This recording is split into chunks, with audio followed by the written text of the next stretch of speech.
All right, good morning everyone. Hope you're doing well. Let's get back to macroeconomics. So, where are we? So far we managed to use neoclassical growth theory to understand what we're seeing in this picture, which is convergence among technologically similar countries. And then we use new growth theory to understand why it is that even the wealthiest countries still appear to experience some growth. It's because they're gradually pushing the technological frontier further and further. What we haven't finished discussing is why we also see cases like this. We see plenty of cases where real GDP per person, which is what's measured in these lines, is not convergent across some groups of countries. And so, to deal with this, with the topic of economic growth comprehensively, we need to have some sort of reasonable account of why this is happening. So, to do that, we need to go back to the beginning, I guess, of our discussion about economic growth, and remember two things. First, remember there's this logical statement that's due to the presence of decreasing returns, which is that if, or to the extent that countries share technology, we would expect to see convergence. And an equivalent logical statement is that if we don't see convergence, it means they don't share the same technology. So to have this discussion, what do we need to do? We need to remind ourselves what are the elements of technology. That's what I mean by saying we're going back to the beginning of our growth discussion. And broadly, it had three parts. One part was what we normally think of when we think of technology, which had to do with scientific and engineering knowledge as implemented. Right? Actually, what I just said isn't so, it's actually fairly important. It doesn't matter whether you have the knowledge. Okay, first you need to have the knowledge, but you also need to be using it. If the knowledge is available and you're not using it, it won't help you. So that's already giving us one hint, right? Could there be things that mean that regardless of what you know, there may not be reasons why you can use them, either because you can't or because you don't feel like it. It's not worth it. Next, the second part, you may remember, was managerial or organizational knowledge. And again, same thing, right? Two things need to be true for this to be adding to your productivity. One is that you need to have the knowledge. The other is that you need to be able to use it or have incentives to use it. And the third, you'll remember, involved all the various ways in which the economy is organized, not inside the firms, but among them, how the people deal with each other, how disputes are settled among firms. And that's a whole bunch of stuff, but we just said, let's put them in one bucket. We're going to call it institutions, and we'll come back to it. Well, we're back. So, again, growth is ultimately driven by the generation of new knowledge. And as we were discussing last class, knowledge essentially is something that's really hard to stop. It's like when a pipe breaks in your house, it's extremely hard to stop that from flooding everything. Right. Knowledge is kind of similar. Again, once you know something, you can tell someone. And it's extremely hard to stop you from doing that. So maybe the real problem is that there are things that either, again, mean you aren't able to put that knowledge into practice, or you have no reason to do so.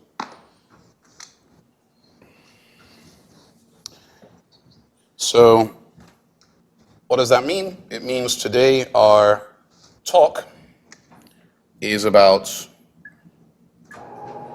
the things that might encourage you or discourage you from using otherwise productive knowledge.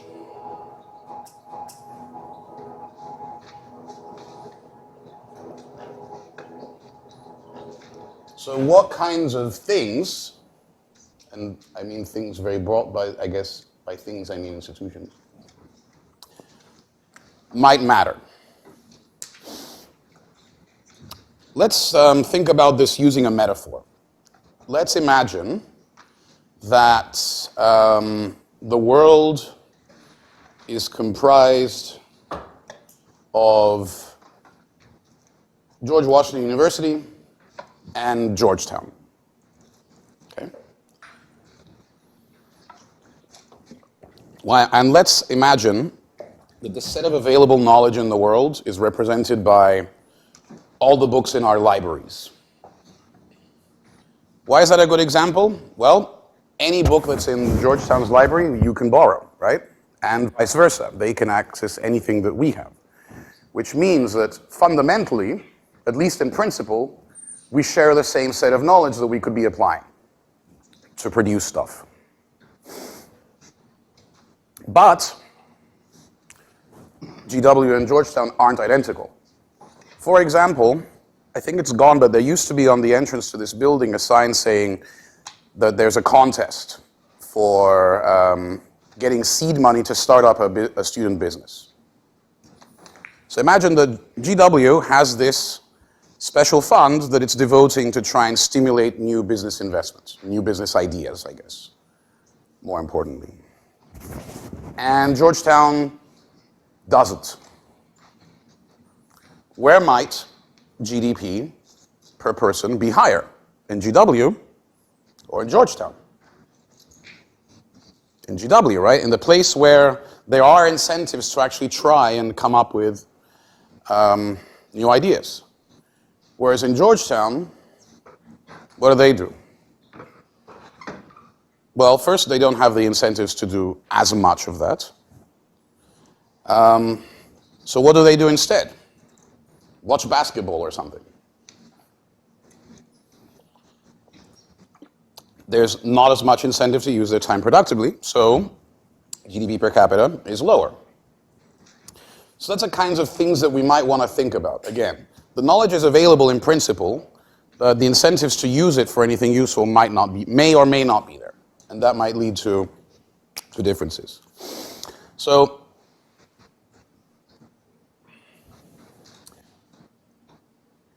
we can try and think about this, I guess, logically, rather than just trying to come up with examples. So I guess the first, logically speaking, idea is, well, what if we don't actually share knowledge? What if there is actually a barrier between our library and theirs? Well, that would be a problem. So let's put that in a large bin that we're going to call openness. If the country is sealed off from the knowledge of other places, then that's going to limit it, obviously. You might think, well, in this day and age, again, information spreads very easily through social media, through other ways. Even if I'm trying to keep you from knowing something, you could hack me. So, and also, there's a lot of openness in terms of trade, right? Even if I don't know how to make an iPhone, I can still buy one, probably.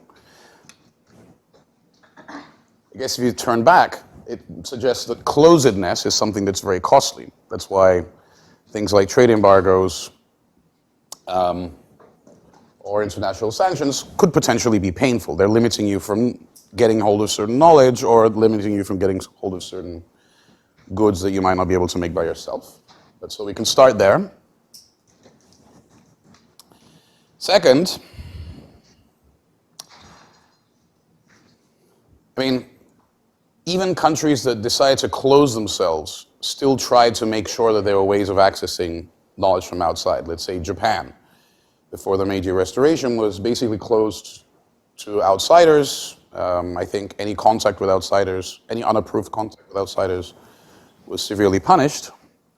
But they wanted to make sure that they still had access to European technology in weapons and in seafaring and in shipbuilding. And so what did? They had one port where the Dutch were allowed to come and share their knowledge. So that's an example of how openness is important and valued. Next, again, the whole idea here is that growth is driven by and wealth is driven by people who are coming up with business ideas and implementing them and presumably benefiting from them, which is why they're doing that. But remember when we were talking about knowledge, and one of the key issues with knowledge is that in order to have incentives for people to engage in R&D, they need to know that they're likely going to be the beneficiaries if they succeed. Well, but that's going to be true of anything you do, right? Whether it's working or starting a company that isn't that innovative, but it's still a business, like, I don't know, a dry cleaner or GW Deli or something. It's kind of obvious that you're doing that because you expect to benefit from doing that. And again, if someone else were to benefit from doing that instead of you, well, that discourages you from doing it. What do we call the rules and regulations that mean that if you do something, you actually get to own the benefits from it? Very broad term, yeah. Patents apply specifically to intellectual property or certain kinds of intellectual property. So patents is an example of something much broader, which is not just intellectual property rights, but property rights, exactly. So, in order for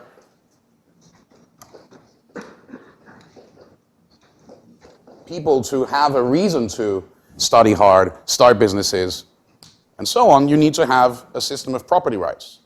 And you may think, okay, fine, I agree, but are property rights something that varies around the world? Yeah, they are, for many reasons, because property rights actually have several aspects. One aspect of property rights would be freedom from crime. So, and crime is something that varies around the world for various reasons. So that's one aspect of property rights. But another aspect of property rights is freedom from expropriation. Maybe the state will take away your stuff.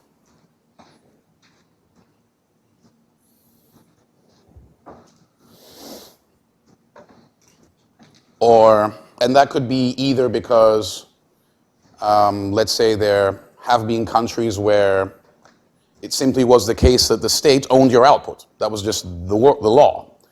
Let's say in some planned socialist economies, that's the way things worked. The government would come up with a production plan. Your job was to produce what the plan said you were supposed to produce, and everything you made belonged to the government. And they would then have a distribution system of some kind to make sure things went where the plan said they should go. So, as opposed to what? As opposed to one where you own whatever it is that you make. And and even again, it might be, let's say, the law that you own what you produce, but then the law may not be perfectly enforced. So, for example, my father has a business in Peru, in Concepcion, which is up in the mountains, and they have a factory, and there's a neighbor. And actually, maybe I'll draw a little picture for you. So imagine here is the factory, and there's, let's say, a little stream that runs through their territory. And a pen that won't come out of this. Right, there's a stream. And here's the plot of land next to it. Right? Here's the factory building. Here's the smoke. This person started claiming, actually, you know what? This land is mine. Your property rights are, you've taken my stuff. So actually, your claim to this land is no longer valid, and actually I'm going to take your factory. Right? So as soon as the property rights are not defined, then, well, where are they defined? Then you just can keep pushing, right? And obviously that's an abuse of the system, but, you know, this person, of course, was also a friend of the mayor of this town. So, you know, the law may be there, the documents may be there, but then if there's any imprecision, there's a problem. Or even if there is no imprecision, you just claim it is and then abuse the system to try and, in this case, take my dad's land. So, yeah, property rights vary around the world. Even and in either because de facto de jure they vary, as in the way property rights are defined is different in different places, or because of enforcement issues, which I guess means that, again, property rights, weak property rights come in the form of crime, they come in the form of corruption, and again, to some extent, they may come in the form of different definitions. So, I don't need to erase this. So this is pretty fundamental, right? The ability to even claim the benefits from what you do. There was a smoke. Any questions, thoughts, comments? So imagine GW has secure property rights and Georgetown doesn't. Then the people over there may have no incentive to study and learn all this stuff in their library or in our library because they're not going to benefit from it. Might as well just follow the basketball team around. Any other thoughts, comments? Let me check the time. Any other ideas for other things we might want to put on our list of institutions? I remember, I think it was in this section, because you know I teach two sections. I think when we started talking about growth, someone talked about conflict, civil conflict or war. I guess we can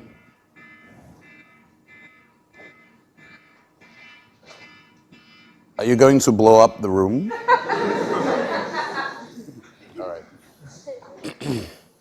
I guess we could, should I write conflict? I guess it's kind of sort of, the problem with conflict is precisely that it means that things are unstable and so you can no longer secure your stuff. Yes, sorry. So that's almost another category. Because, right, if you're, let's call it, okay, let's just go with instability. So what's the problem in instability? It's uncertainty about whether or not property rights will be enforced, conflict will break out. And if you had that uncertainty, the thing hasn't happened yet, but it's still going to discourage you because there's a risk of it. So, yeah, we could put that there. And of course, instability may happen because of domestic politics, because of international tensions. Sure.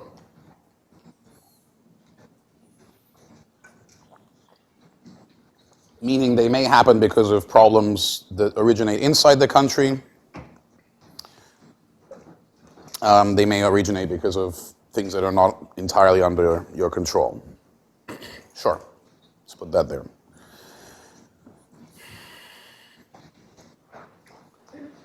There's something that we will, I don't know if we'll get to it today, but it will absorb our time next week, which I want to add to this list, which we haven't actually talked about, which is extremely important for the proper functioning of the economy. And that is the fact that imagine, so go back to our story about GW versus Georgetown. And I said, imagine that GW has this program that provides seed money to entrepreneurs and Georgetown doesn't. Why would the entrepreneurs need seed money in the first place?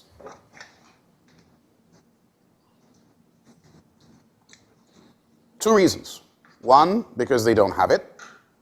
And in addition, they must lack the ability to obtain it, or it must be at least difficult to obtain it, from other sources. Now, if you wanted funds from other sources, where would you go? Yeah, sir. Sure. You might, actually, I did this research where there was a survey. I didn't run the survey, but there was this question of, they asked 200,000 entrepreneurs across the European Union, where do you raise money from to start your firm? And everywhere you go, everyone says that they use up their own funds, and then they also often say friends and family, and then they say banks. So, the functioning or non-functioning of your banking system is also going to be very important. And I'm going to give that whole idea a name, because it might not only be banks. If you're a high-tech startup in Orange County, California, you're going to get funds from venture capitalists. If you're Apple, you don't raise funds from banks or from venture capitalists. You sell shares. So there are many ways of doing it, including banks, but I'm going to call this whole world of where money is exchanged in order to try and provide, either create a business, expand a business. I'm going to call this whole thing financial development. So broadly, the ability of the financial system to gather funds from people who have funds and would like to earn some income from it, and get it efficiently with low cost to people who actually have a need for funds and a valuable investment project to pursue. Right? So a low financial development place might have trouble gathering the funds, or might send the funds to the wrong place. For example, in this environment, you can imagine that the financial system, to the extent that it works, funnels funds towards people who have political connections. That's not efficient, unless it so happens that those are the people who have the best ideas. But there's no reason why they would, right? My dad has the best ideas. That's why he was able to build a factory. So this has been something that economists have spent some time thinking about. And so going back to my research, what I did is, we have all these data for different countries of the European Union. And I plotted on the x-axis some measures of financial development. And on the y-axis, I plotted the percentage of people who answered yes to certain questions. And I wanted to see, okay, what does financial development actually do? And how do you measure financial development? You might think, well, actually, the most typical measure is just the total amount of borrowing and lending as a share of GDP, something really broad-brushed like that. So, as I said, the first question was, did you use your own funds? And basically everyone everywhere says yes. It was an important source of funds to start my business. And then they ask, was venture capital important? And almost everyone says no, because it's only applicable to a few certain kinds of business. And then friends and family. The percentage of people who said friends and family were important looks like this. In other words, if you're financially developed, you don't go bugging your neighbor, you don't go bug your cousin. If you're low financial development, you do. What does that suggest? Well, the answer is, another question was, were collateralized bank loans important for starting your business? And that looks like this. If you have low financial development, you're bugging your friends and family and not the banks. Why? The banks aren't lending to you. Why not? Either they have trouble determining whether you're a good business prospect, or maybe they only lend to connected people, right? Or maybe the funds aren't there because the system is not very good at gathering them in the first place. Whereas high financial development places, what are they doing? Those are That's a place where you go to the bank, you talk to the loan officer, they understand your business plan, and they say, okay, it's a good idea, here's the loan. So you go to the bank instead of going to bug your cousin. So, financial development. Any other thoughts about things that might help or not help? Stimulate, yes? That's an interesting question. So, I'm going to put a question mark on it. What's your thinking on taxation? Or why that might matter?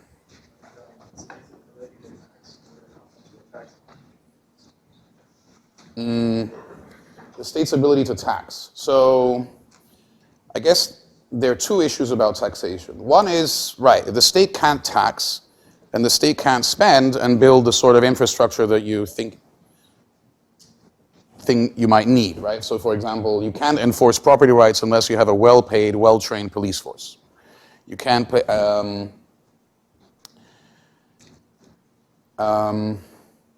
you can't have property rights if you don't have a judicial system that functions properly, which has costs.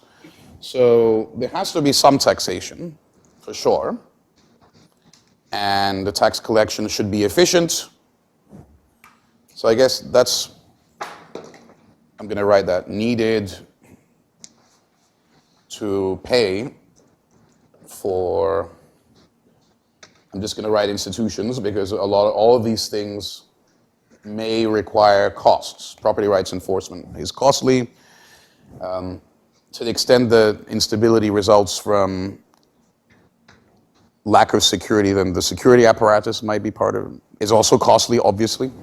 Having a police force is costly. You have to pay the police and keep them, you have to pay them enough that they themselves don't become the problem. So I visited Peru many years ago, and my dad picked me up from the airport, and he accidentally took a wrong turn, went the wrong way down the street right in front of a police station. So we got pulled over, and at some point they started discussing, you know, how expensive gas was these days, well, those days, and eventually some money changed hands and off we went. Right? That's a potential problem, right? If whenever they, so that was a driving issue, it's not a big deal, but you know, when there's real crime and the criminals can then just sort of pay off the police, that would be a problem, right? So you need to have some taxation in order to make sure the institutions function adequately. Yes? Isn't there an alternative type of taxation though? Ireland's a country with strong institutions because whole corporate tax law companies relocate there, like Apple. Yeah, that's what's it called? I mean, there are not many tax havens, but Ireland is one of them, right? Where the countries just sort of slash their taxes to try and invite other companies to come in. That's true. So there's a risk there of a race to the bottom where everyone cuts their taxes to try and stop companies from leaving. But of course, in reality, those companies aren't really doing anything in Ireland. It's close to money laundering, really, because those profits aren't generated there, but they do the accounting so it looks like they are. Yes? Is taxation not technically also property rights? It's an interesting question, right? Could we not think of this as a form of property rights? Because to the extent that the government is claiming your money, that's a form of property rights. We could. I think it's useful to have it out because it underlines the fact that you need to tax in order to fund all this stuff. On the other hand, and I guess this is probably obvious, to the extent that I tax you for doing stuff, you're not going to want to do it. So, and then you might think, well, but if everything is taxed at, I don't know, 20%, that doesn't change my incentive to do this versus that. Well, it's only going to change my behavior if one thing is taxed at 60 and the other thing is taxed at 20. And there are, of course, some tax distortions around. The way entrepreneurs are taxed and the way employees are taxed is different. The way corporations are taxed and the way people are taxed is different. So if a tax system isn't set up in this simple way that I described, that everyone is just taxed the same, then yeah, it's encouraging certain things and discouraging certain things implicitly, certain activities. Let's say a long time ago, I remember I visited Norway and I took a ferry across a fjord and I struck up a conversation with the guy who collects tickets on the ferry. And he was a very happy man. He was a very happy man because because he collects tickets on a ferry, he's classified as a seaman. Whereas if he collected tickets on a bus, he would not be classified such. And if you're classified as someone who is a sailor, in Norway, your tax rate is half of what it is, or at least back then it was. Your income tax rate is like half of if you're not a sailor. So what does this do in Norway? It makes him very happy and it encourages people to move into certain activities because it's a way of avoiding taxes. Just as setting up your headquarters in Ireland is also a way of avoiding taxes. So there could be some distortions because of differential taxation of different activities. There's one thing that's not taxed though, which thus is always going to be encouraged if the tax rate is higher. You sitting around at home, there's no way to tax that. So one thing that high taxes might do is encourage people to take leisure instead of doing anything productive as far as GDP is concerned. I'm not sure if there's evidence for that, and I think the reason, I could be wrong, but to my knowledge there isn't, as opposed to evidence that these things matter. And that might be because it turns out that aside from economists going around measuring the things that we're discussing, GDP per capita, inflation, whatnot, economists also, and not just economists, also go out and conduct happiness surveys. They ask people, how happy are you? And then they try and figure out what are the determinants, economic or otherwise, of happiness. And one of the major determinants of whether or not a person is happy is, are they employed or not? So basically, on the one hand, taxation, you'd say one thing it's not taxing is you sitting around at home, so it kind of might encourage sitting around at home. But maybe it doesn't because sitting around at home really sucks, right? At least, it's good to take a rest, right? To have a break, to go watch Rick and Morty every now and then or whatever. But to do that every day and not have anything to do and not sort of feel like you're valuable for society, that really sucks. So that's why I put this question mark here. I'm not sure if it actually encourages sloth. Any other ideas?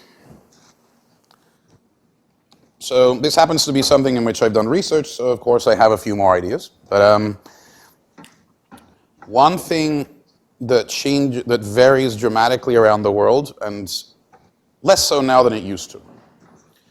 But there's a famous economist called Hernando de Soto who made this observation. What he did was an experiment. His experiment was to try and start a company and document carefully how costly it was and how long it took in his country. And it took several years, and they had to go to one government office and pay one fee, and go to another government office and pay a different fee, and then go to another government office where a bribe was demanded. And part of the experiment was to try and not give bribes. So then they tried to go around that person, but then they realized that they couldn't. And it took years and years and years and years and years.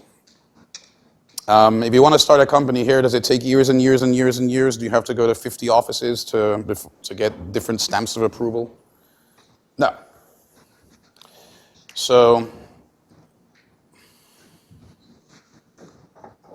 one thing that seems to vary quite a bit from place to place is just the cost of starting a business in the first place. In some places, this is heavily regulated. And you might say, well, okay, if you're starting a restaurant, of course there have to be health inspections, right? If you start a bank, of course there's some filing that you have to do to make sure that you're not stealing people's money. So we're not talking about specific things where obviously there are good reasons why you might want to have a lot of checks and balances when you're starting up the firm. I'm talking just sort of a regular company. So having too heavy startup costs also seems to be potentially a problem. And then if you think like an economist, you may say, well, or actually again, economics is just organized common sense. So most businesses fail at some point, right? In fact, most entrepreneurs usually don't succeed at the first try. That suggests that shutdown costs matter too. You may remember, I think I mentioned this a long time ago. In the United States, if your business fails, what happens? You go to a court, the court makes sure that everyone who lent you money gets paid with whatever assets you have left. They don't take your house. They don't send you to jail, right? They just say, okay, it didn't work out. Let's liquidate, do the best for everyone that we can, and move on with our lives. Whereas in some countries, if your business fails, it's viewed as a crime. So again, in a country that doesn't punish failure, it's the same thing as saying there's an incentive to try things out, to experiment. Whereas in the other place, I'm going to call it bankruptcy costs.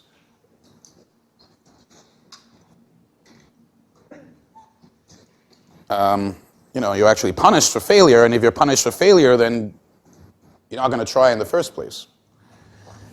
Unless you're well connected, maybe, because then you're not going to get punished.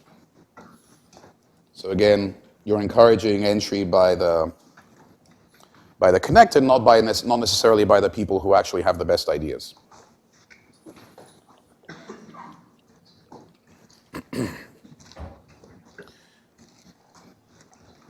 And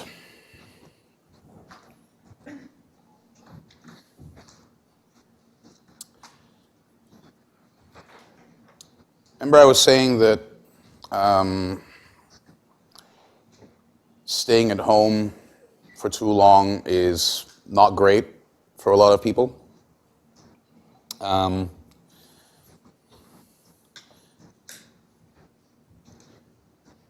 But staying at home, and we were discussing this in the context of taxing income versus staying at home and not earning income.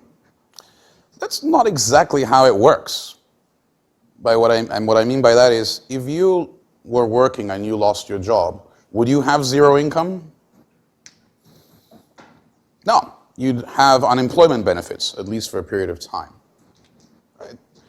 And those things, the unemployment benefits here, are very different from the unemployment benefits in, say, Germany. So there's a variety of labor market regulations, just like the regulations that make it easy or hard to start or close a firm. Similarly, there are regulations that make it easy or hard to employ someone or fire someone, or that encourage people to, let's say, if the unemployment benefits here were, let's say, double what they are, how would that affect your behavior? Again, as discussed, I don't think it means that people would not work, but it would certainly make them pickier, right? It tips things towards you it makes staying at home a little easier. You may not want to stay there for too long, as discussed, but it means that you're pickier about work. So you may stay unemployed longer. So there's a bigger group of people who are out of work at any given time. Or what if it's costly not to start a company but to hire someone? Then companies will be pickier and they won't hire as much. What if it's costly to fire someone? Same thing. You're going to be pickier when you hire people, and you'll probably hire fewer people. So all of this, unemployment insurance, firing costs, hiring costs, we can just call labor regulation.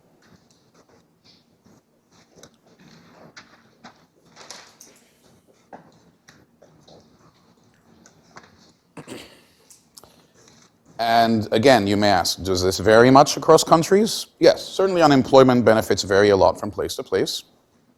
I remember, I think it was the former Prime Minister of Singapore who said something along the lines of, we have 0 unemployment benefits and 0 unemployment. And they were proud of this, right? So I don't know if it's true they had 0 unemployment, but anyhow. And then you have things like hiring costs and firing costs. I don't know much about hiring costs, but when it comes to firing, I think I mentioned this in class as well before. Like if you're in the Netherlands and you want to, if you're in the Netherlands and you're firing someone because you're going bankrupt, fine, too bad. But if you're firing someone in the Netherlands because of any other reason, you have to take them to court and explain to the court why this person should be fired. I think Mexico is similar, except in Mexico there's a loophole, because if you quit, you don't have to go through this process. So apparently sometimes Mexican employers, they make you sign a document that says that you quit as soon as they hire you, so that if they want to get rid of you, they just submit the paper that says actually you quit. So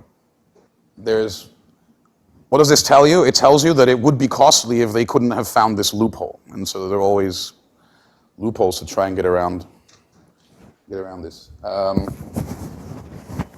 the subject of loopholes, it turns out that Austria is a country where startup costs are extremely high.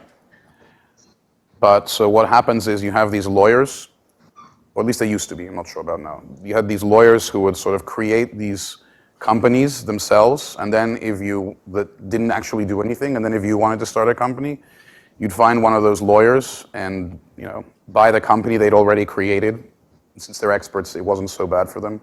They're called overcoat companies in German, I think. So whenever there are problems here, people will try and find loopholes. But it's costly, and even those loopholes, again, they start to generate a weakness in the institutions because, again, people are encouraged not to take them seriously, so it can sort of erode whatever it is that they're trying to achieve. So this is a pretty long list, but I guess probably openness is obviously really important, because if you can't access ideas and goods from elsewhere, then that's going to be a big problem. And property rights are obviously key. There's financial development.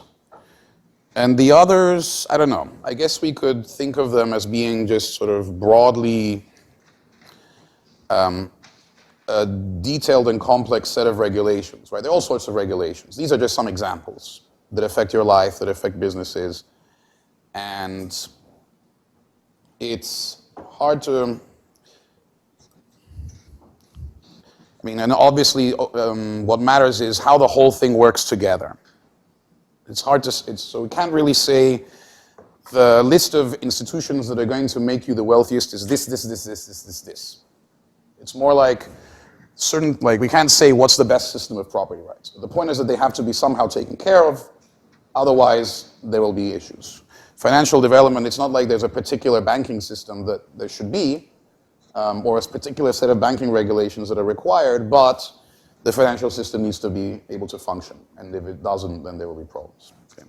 And same with the regulations. Again, there are some regulations that serve a purpose, like food inspections and so on, but And those things need to be done, but if they're done in a very onerous way, then it's going to slow everything down. Okay? Very good. So, what are we going to expect if we see countries with institutions that don't that lead to different levels of efficiency, let's say. So here's one country, I usually call the top country, country A. And suppose we have a second country, which we're going to call country B, that is the same as country A, but let's say it has issues with property rights. That means, again, all of these things are aspects of technology. So if it has worse technology, first of all, it means it's going to have less GDP per person. But second, its growth, the knowledge that it has, is improving at the same rate as the knowledge that everyone else has. So it should grow at roughly the same rate, not getting closer, not getting further away.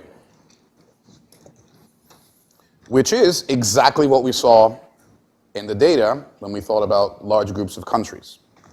They don't share technology. There's some aspect of institutions that's worse. It's not leading to as much economic efficiency, so the resources aren't as productive, and so you just don't have as many of them, and you just stay behind. This raises a question. Does this mean that, let's say this country is, I don't know, do we need an example? No, let's not go there. Let's just call it country B. Does it mean country B is doomed? Not necessarily. Aside from the fact that it might be pleasant there for other reasons. Are these things that can't change? These things can change. Do they change often? Probably not, right? Openness, well, there was a major change in openness in the world some decades ago. The World Trade Organization came and everyone agreed to lower tariffs and other trade barriers, except for the places that are being blockaded. So that can change, but again, it's rare. What about property rights? Could they change? Yeah, they could. What if there's some sort of reform that improves property rights? And that could be in two forms. One, maybe suddenly the judicial system and the police are fixed, and so things work better. There's another possibility. Remember, there was one, when I talked about property rights, I was saying, well, there are some countries where the state owns everything. And so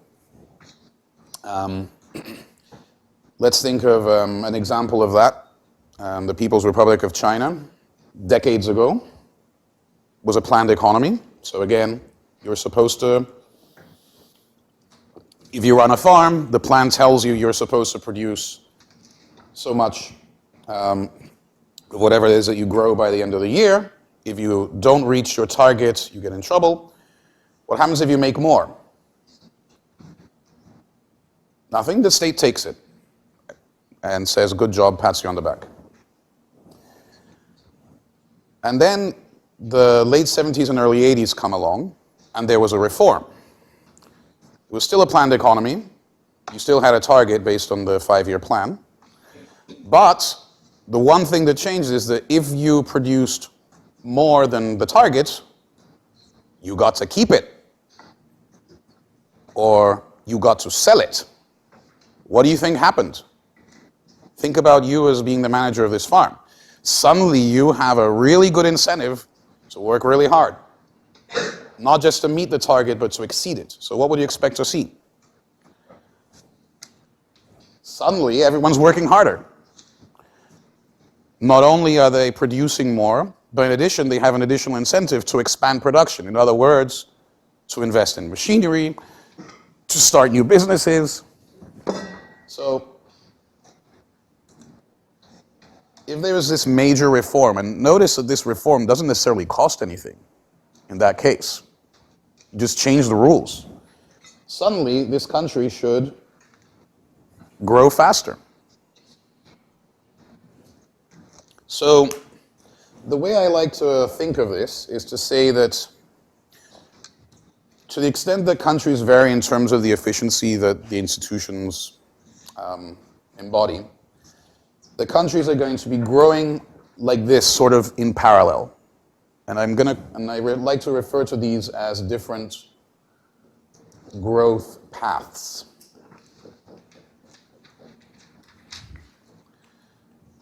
But institutions can change. They don't change often, but they can. And even when they do, you would expect to see some convergence. If it so happens that the institutions of B improve to the degree of efficiency that A has, then they will literally converge. If their institutions are better, it will, in terms of productivity, it could even overtake it. Mind you,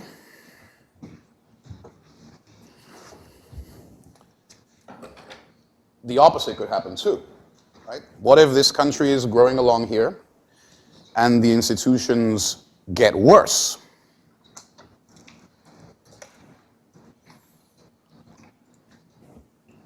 Then it would be the opposite, right? It would be a decrease in technology, which means a decrease in productivity. And in addition, you just removed or worsened the incentives of people to work hard.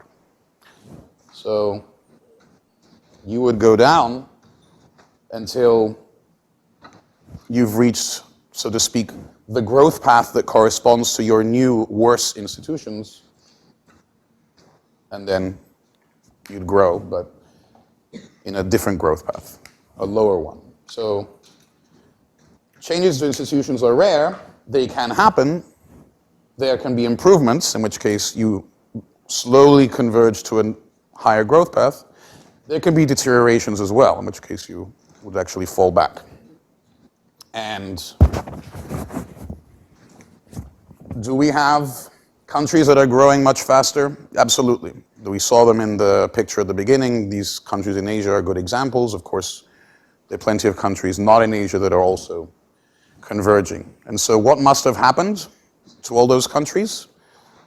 At some point, they must have had really bad institutions, bad in the sense of productivity, and then there were reforms that improved them, and so they're shooting up.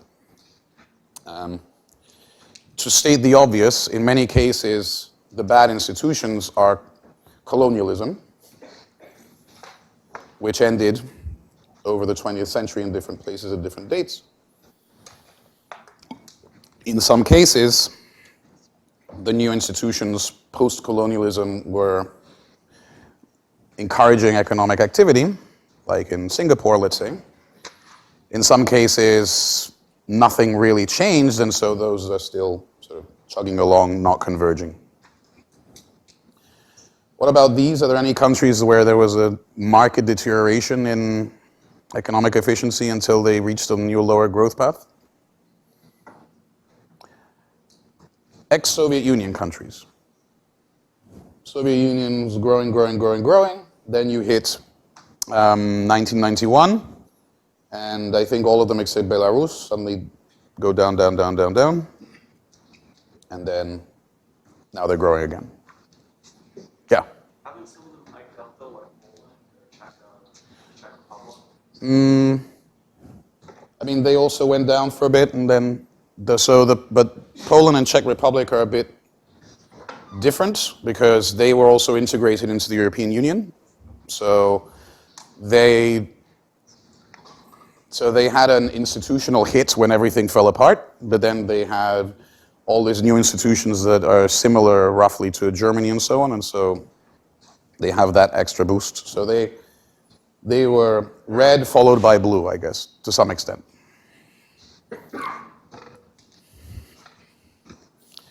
Any other thoughts, questions? So let me see how we're doing for time. We have 20 minutes. And I guess there are a couple more things, 3 more things that are worth probably saying to wrap up this whole growth discussion. One is that this whole time we've been focusing on growth as improvements in GDP per capita. And that's fine, that's to do with economic growth, it's to do with increases in wealth, increases in income. But if you ask,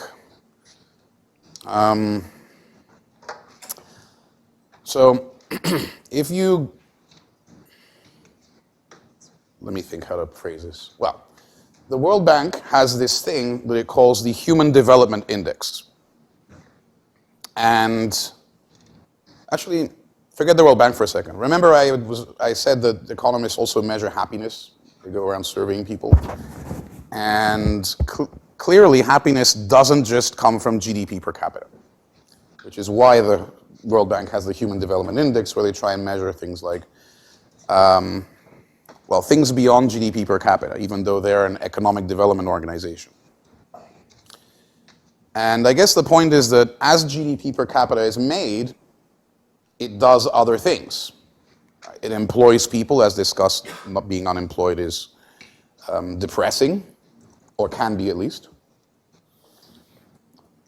As you produce GDP per capita, you also generate a bunch of other things. Let's say, suppose you're generating electricity. How do you generate electricity?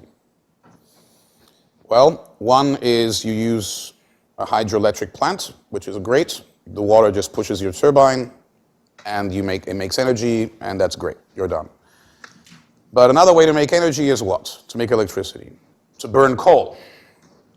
And burning coal also creates a lot of toxic emissions. Another is burning natural gas. Okay, the emissions aren't as bad, but there's still emissions. Another is nuclear power. That generates nuclear waste.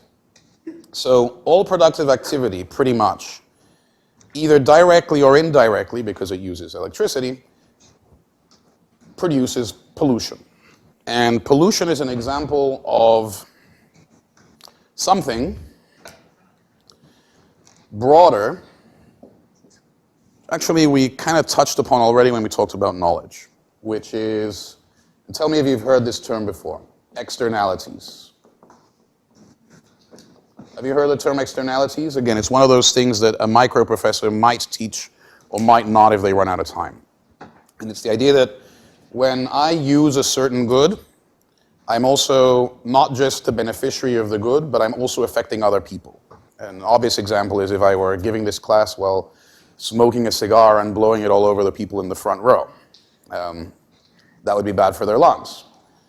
And, I'm the one that bought the thing, but I'm generating this additional effect on society that I wasn't thinking about when I bought the thing, because I was only thinking about my own benefit. That's the key to the externality. Knowledge is a positive externality. Again, if I know something, I may spread it to you without you having to incur a cost. And so, and when I generate the knowledge in the first place, I don't necessarily take that into account. So when trying to judge things, when trying to judge growth and trying to think of GDP as being a good thing, we have to remember that when it was generated, it may have been generating certain externalities. Let's say, for example, the People's Republic of China is one of the big growth miracles of the 20th and 21st centuries in terms of how much it's raised GDP per capita of the population. But last time I was there,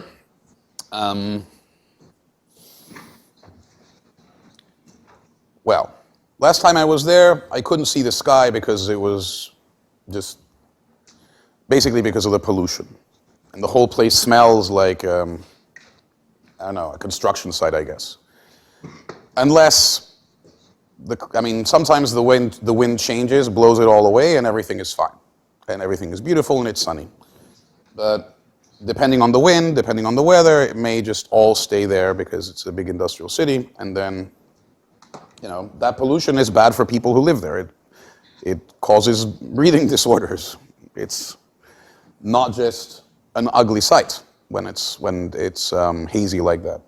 It actually causes damage to people. So all of those things also need to be dealt with, and ideally should be considered as part of the development process. Man-made climate change is obviously the result of some of these externalities as well, various greenhouse gases and so on. Let's see. Another thing is that if you listen to politicians, they're very often going to justify certain policies in terms of their ability to generate economic growth. And strictly speaking, you may want to be careful here, because what did we just discuss? We discussed that ultimately economic growth over the long term is due to what? Technical progress.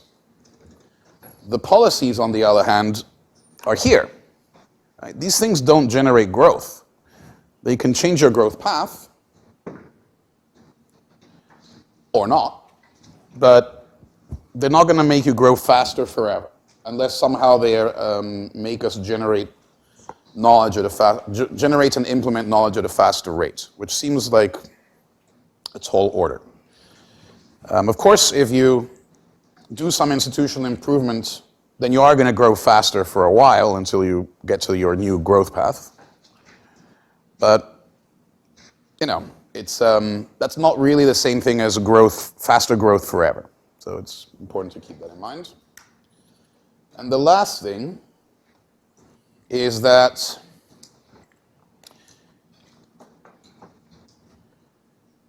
there may be things other than institutions that matter. You can say, well, but institutions is defined so broadly, what could possibly be missing from our discussion? We discussed the role of knowledge, and we discussed all these things that affect whether or not you have an incentive or not to use it. There's one more thing about which you may not have control, and that is your geography. What do I mean by this? Remember, what is the country with the highest GDP per capita in the world? Qatar. Yes? US? Qatar. Oh, huh? Oh, Yeah. Why is Qatar so wealthy? Because they have natural gas fields, right? So you could call that luck, because there may be natural gas fields under our feet and we haven't found them yet, and maybe we'll be all wealthy, but there's some givens like geography that might matter as well. Let's say,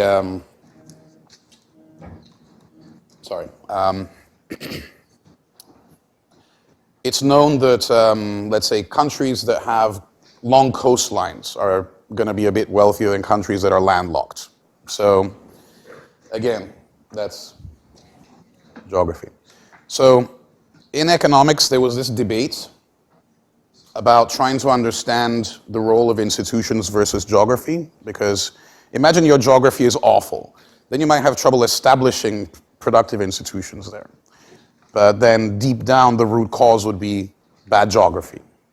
And so there was a debate about how to identify separately the impact of institutions from the impact of geography using different techniques. And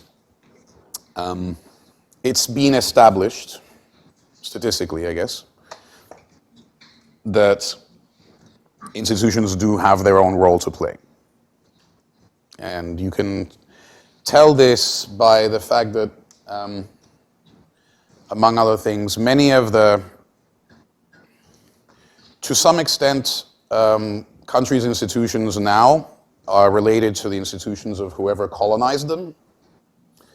It's like the British legal system is different from the French legal system, which is different from the German legal system. And to some extent, where the Brits showed up versus where the French showed up is a bit random, right? Where they ended up first. And so you can kind of use that, for example, to see, okay, Well, these places are very similar, and taking into account all the other factors, we see that the places with the British legal system tend to be wealthier than those with the French legal system. That's telling us institutions matter, not just geography. Here we go.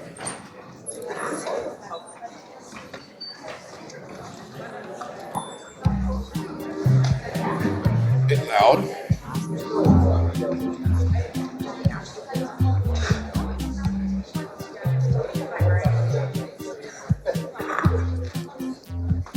I'm going to take a picture of this.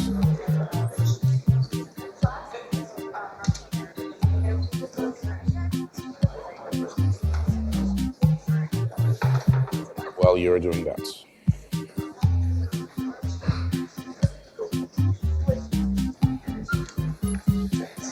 Let's see, how are we doing? We have about 100 people in.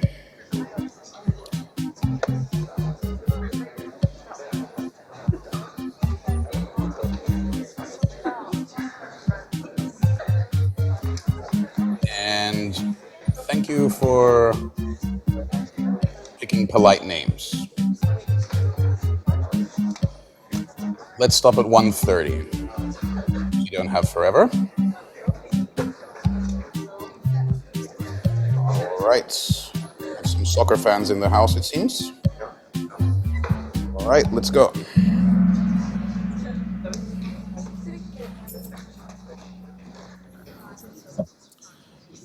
Question 1.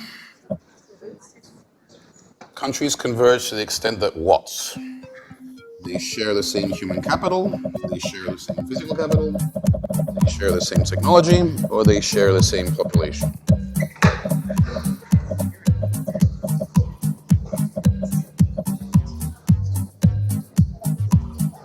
Two, one, the answer of course is they share the same technology. Next, countries do not converge when they do not share the same human capital, do not share the same physical capital, do not share similar technology, or do not share the same population.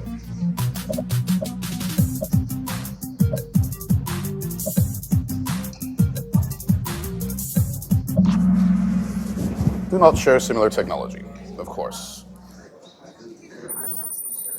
Next, you type this answer. The impact that using a good has on people other than the user is called a what?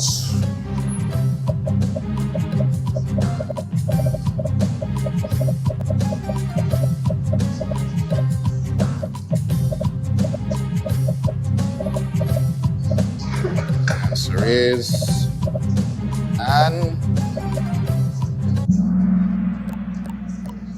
externality.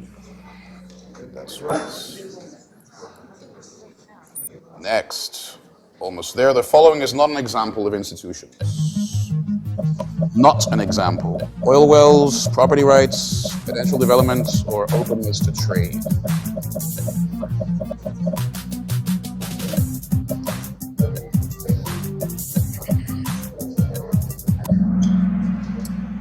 That's right. That would be an example of geography. Last question.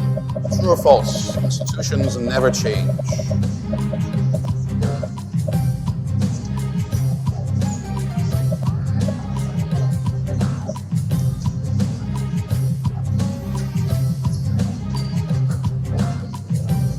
The answer, of course, is false.